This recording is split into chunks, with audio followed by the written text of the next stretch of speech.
ওকে শোনো।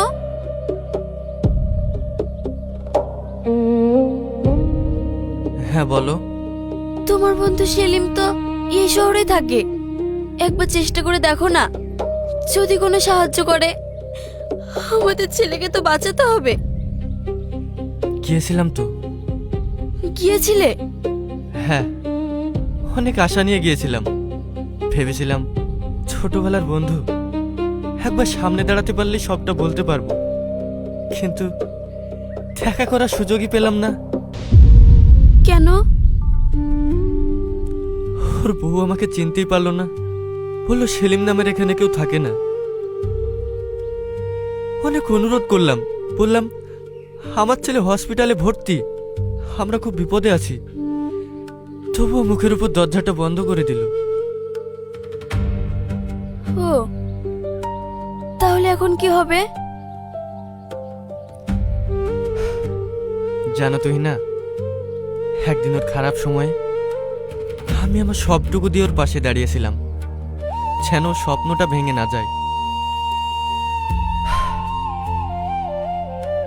কিন্তু জীবনটা বড় অদ্ভুত।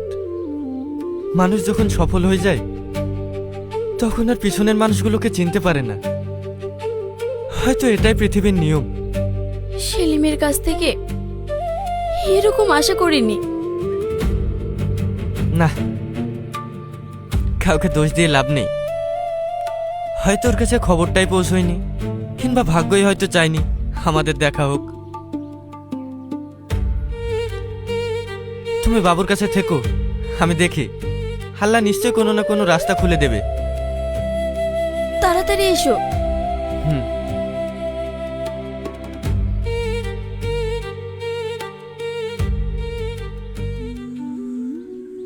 কি দিনটাই না ছিল রে বন্ধু, তোর মুখে একটু হাসি ফোটানোর জন্য আমি কত কিছুই না করেছি। আর আজ আমার ছেলেটার জীবন মরণের লড়াই, অথচ তোকে একটা কথাও বলতে পারলাম না।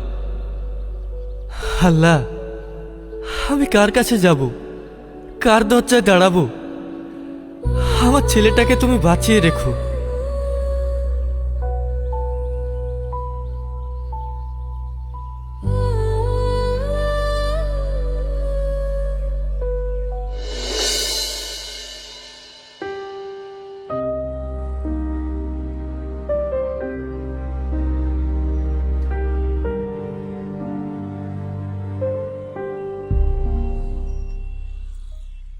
সেলিম,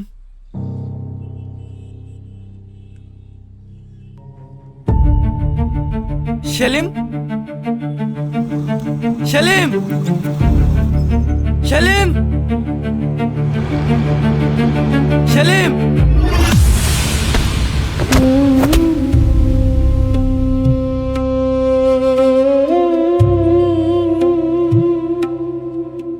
হ্যাঁ বলুন।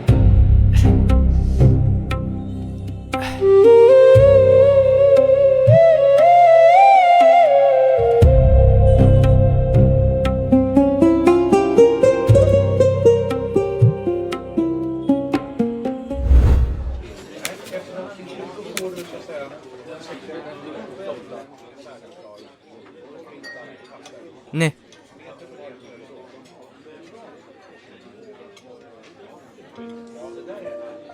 কিরে এত কি ভাবছিস? ভাই, অনেক চেষ্টা করলাম, কিছুতেই কিছু হচ্ছে না। এত কষ্ট করে লেখাপড়া করে এভাবে আর নিতে পারছি না। 10 লাখ টাকা হলে হয়ে যাবে?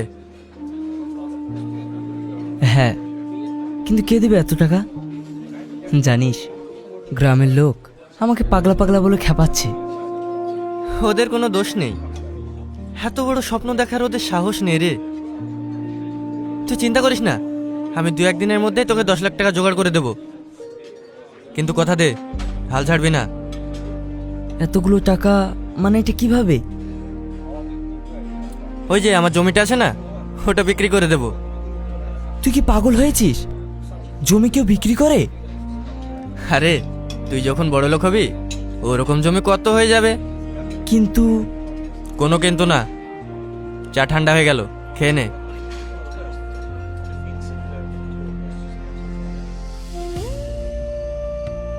এই যে ভাই, কখন থেকে বলছি দোকান বন্ধ করব, কথা কানে যাচ্ছে না নাকি? উঠুন।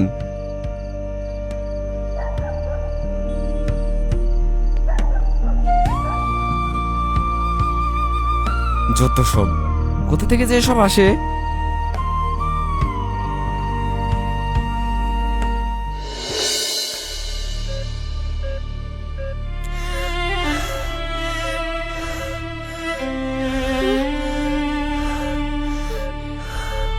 কি হয়েছে তোর? এরকম করছিস কেন সোনা? ডাক্তার, নার্স, এরকম করিস না বাবা। কি হয়েছে দেখি।